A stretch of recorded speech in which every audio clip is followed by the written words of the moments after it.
Mix by AG recording studio. Aditya DJ Rakesh Rakesh. अरे बाप रे बाप, कोई इधर माइक है, टेबल से डीजे राजा हो छोड़ छोड़ा आज से ठोक दला से रे। अरे रे लगा रे, अरे पकड़ रे छोड़ ठोक भागल जाते रे। ये कैसे हो गई हो? ओ कादा के रहे नालू रहो, को जो पानी रहे अभी दूर रहो। लागत फर्स्ट बार कर लिया। कादा के रहे नालू रहो, को जो पानी रहे अभी दूर रहो।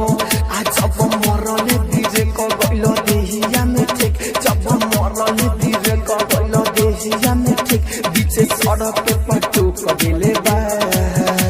हया चक्के में लगे के रोक देले बा, साइकिलिया वाली साइकिल से ठोक देले बा।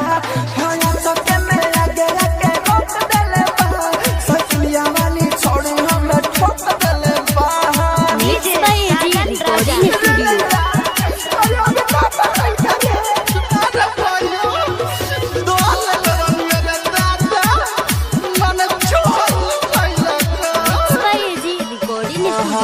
रहे घमंडे में पूरा भरपूर हो, दहिया पगिरल बा फूटल बा मुड़ हो।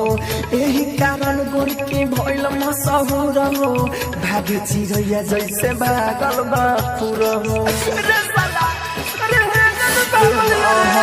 रहे घमंडे में पूरा भरपूर हो, दहिया पगिरल बा फूटल बा मुड़ हो। यही कारण गोर के भइल मशहूर हो, चिड़ैया जैसे बादल बा पूरा हो। दर्द होला पोरा पोरा गिरे नाहे नासिलोर, दर्द होला पोरा पोरा गिरे नाहे नासिलोर। फंस के गलियों में कोटा ले बा।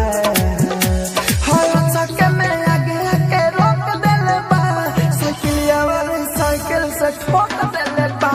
हया चक्के में आगे के रोक देले बा, साइकिलिया वाली छोड़ी हमें ठोक देले बा। डीजे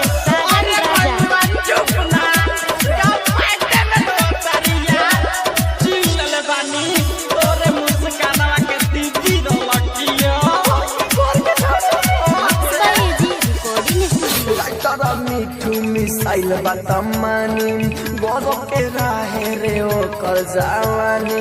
खेसब देखलस राहुल राजा धानी, सुबोध मनी सनही पिएला पानी।